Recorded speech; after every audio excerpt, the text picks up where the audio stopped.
When I moved away from home, I promised my family it would just be for 1 year. Then I'd be back. Pretty soon, though, 1 year turned into 10 years. And I think my family gave up all hope that I'd ever return. Obviously, we grew apart during that time, but I still sent them half my salary every single month. And we spoke on the phone when we could. Usually, they'd send me excited voices notes when they received my money, but a few months passed where I didn't hear a peep from them. Just the occasional thumbs up emoji. I started to get worried and decided to fly home and surprise them. It was long overdue. You see, I'd been working as a maid for a super rich family, and not once had they let me take a holiday. I lied and told them that my dad was sick and that I needed to rush home. For all I knew, that could even be true. I expected them to tell me to go straight away, but instead they told me I couldn't leave, and that if I dared to, they'd fire me. So, I got fired. They gave me 1 hour to pack up all my stuff, say bye to the kids, and get out. I couldn't believe it. After everything I'd done for them, well, now I was even more excited to get home to my family, who loved me dearly. I used up the last of my savings to buy the plane ticket, but I knew once I got home I could live with my parents and they would take care of me, just like I'd taken care of them for all these years. Except when the taxi pulled up outside my parents' address, something didn't seem right. My dad loved gardening, but the garden looked like a wreck. Panic shot through my body. Something must have happened to him. I ignored the mess and rushed to the front door and started knocking. I knew no one was in because the house was in darkness. I decided to just try the door in the hope that it would open, and wow, it actually was. I walked right in, and I'm not joking, it smelled like someone had died in there. I covered my nose and ran into the other 2 rooms in the house, but the place was deserted. Then I heard a shuffling sound, and my heart froze. My parents were still here after all. I turned around and said, "Surprise, I'm home!" Except instead of seeing my parents standing there, I was face to face with a huge, hairy guy, and he looked more shocked than me. I screamed and asked what he was doing in my house. And before I could say anything more, he started running. "Hey, I'll call the police!" I screamed, and that got him. He stopped running and came back up the path. Then he laughed and said, "Ain't nobody lived here in months, sweetie. I moved in when I saw the place was deserted. Finders keepers, right?" I couldn't believe it. Where were my parents? I had a really bad feeling. Had they just abandoned me? I looked around the room and noticed there were some envelopes lying on the table. They had my handwriting on them, and they were empty. The guy saw me looking at them and said someone had been sending money to the house, and how sweet it was of them. This couldn't be happening. I had to get to the police. My parents could be in danger, or worse, they could be dead. The guy said he had to go run an errand, and I don't know why, but I decided to look around, just to make sure my parents weren't tied up somewhere. Clearly, I'd been watching too many horror movies. The place was filthy, but seeing as I'd spent the last 10 years as a maid, I got to work and started cleaning the place. Hours later, the guy came back, and as soon as he was inside, I asked him what he knew. He said he'd never even seen my parents, and that this place had been empty when he moved in. I didn't believe him at all. He looked scared and pulled out his phone to call the police. "Hey, that's my dad's phone!" I shouted at him. Then he looked at me and said, well, it was here when I moved in, so I just sort of claimed it." But I didn't understand. Why had he been replying to me then? I asked him about the thumbs up emojis, and he said he was just being polite. And then he said, "Oh, so you're Anna then. Thanks for the money, doll. You've been a real help. We call you Anna the Angel around here. Very sweet of you." This was too much. I tried calling my mom's number, and suddenly I heard a phone ringing. "Oh, I didn't think Margot was here," the hairy guy said. Then he dug around in a sleeping bag and pulled out my mom's phone. I gave up. I'd just have to go to the police. I was too scared to call them in front of this guy, so I told him I'd go try to find my parents and I'd pop back around soon.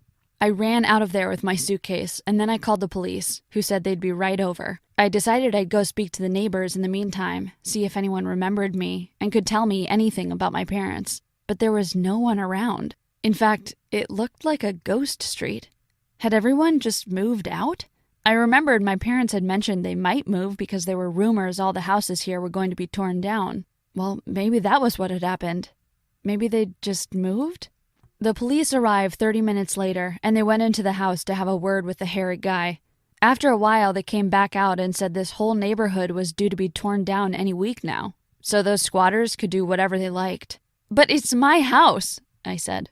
The policeman looked bored and said I could come down to the station and file a proper report. The whole time I was freaking out, though. Why wouldn't my parents tell me if they moved? This made no sense. When we got to the station, I told them my name. They typed something into their computer and looked up at me, confused. Sorry, ma'am, but it says here you live abroad? Duh, but I was back now and I didn't have time for this.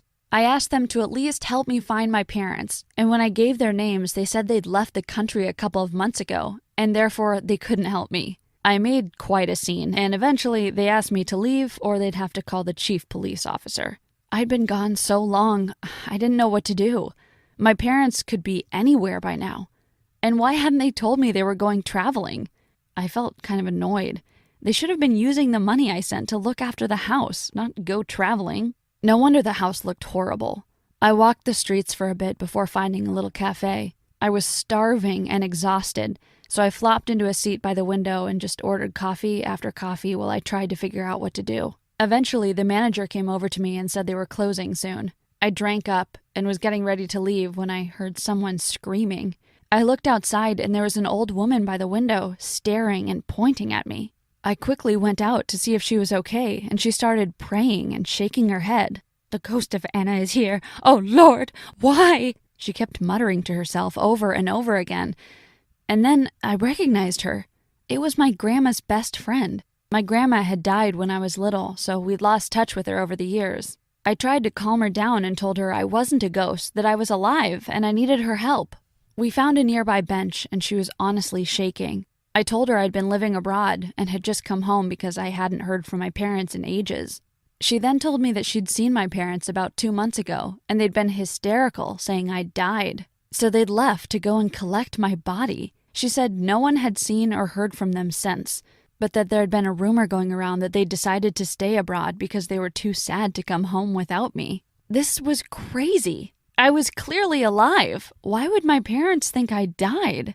But why did they think I was dead when I was messaging them this whole time? I asked her.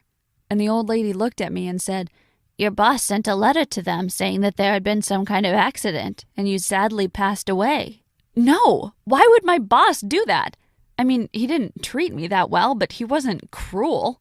I didn't get it. I needed to call my boss and ask him about this. He didn't pick up, though. I tried dozens of times, but he just ignored me. What did I expect? He'd fired me. Suddenly, things started to make more sense.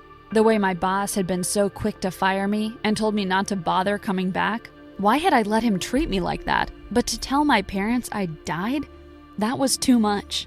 He could go to prison for this. I left the old lady and ran back to the police station. I told them the whole story, and then I gave them my boss's number and asked if they could call him to see if my parents had been in touch with him. They could see I was getting frantic, and finally they started to take me seriously. The chief assured me that they'd do some investigating, and then I gave them my number and hurried back to my parents' house. I wanted to ask the hairy guy some more questions. As I ran home, I couldn't stop thinking about my boss. How could he do this? My poor parents. From a distance, I noticed the hairy guy was sitting outside with a woman who I assumed was Margot. Luckily, it was dark by then, so I managed to walk along without being seen. They were chatting quite loudly, and what they said shook me to my core. To be honest, I ain't sure she believed what I was saying about us being squatters. What if she figures out her parents left the country because they thought she died? We need to get on the run again. Maybe we can try our luck again in the next town. Then Margot laughed and said, I can't believe they fell for it. It was too easy, wasn't it? Let's just pack up quickly and get out of here before the police get onto us. I couldn't believe it. So they'd done this.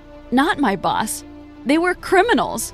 Why would they do this? I was too scared to confront them, so I quickly called the police and asked them to come to my parents' address. They arrived just in time. The hairy guy and Margot were almost all packed up and were heading out to an old beat-up car which I recognized as my dad's old car. Of course. Well, they didn't make it any further than the garden path before the police arrested them. They'd called my old boss, and of course he'd known nothing about this and hadn't seen my parents. I needed to find them. But before that, I got to watch the police arrest the hairy guy and that Margot woman. They kept shouting at me, but I just stood there, grinning. I hope they got locked up for the rest of their lives. I wanted to beat myself up over the fact that I left to surprise my parents, but at the same time, thank God I did, because otherwise, who knows what those criminals would have done next. As it turns out, my parents weren't their first victims. They'd done this to 3 other families. Well, I'd put an end to that. And it didn't take long to track down my parents. Once the police here alerted the police over there, they managed to find them. They were staying in some kind of homeless shelter because they'd run out of money and couldn't afford to fly home. When I called them, they didn't believe it was me. They just kept screaming, and I told them I was safe at home and that I was going to buy their ticket so they could come back. I have never been more happy to see my parents in my entire life. When I saw them walking through the arrivals gate, I just broke down into tears. I thought I'd been through hell, but from the looks of them, who'd thought they'd lost their daughter, they looked completely broken. It was a pretty emotional reunion, and not what I'd expected when I'd flown back 2 days before. They filled me in on all the details, how their house had been robbed, all their money and phones gone, and a day later how they'd received a letter saying I died. They'd even had to borrow money to fly to bring my body back. What a crazy twist of events. But at least we're all alive and finally back in the same place again. I don't plan on leaving them ever again.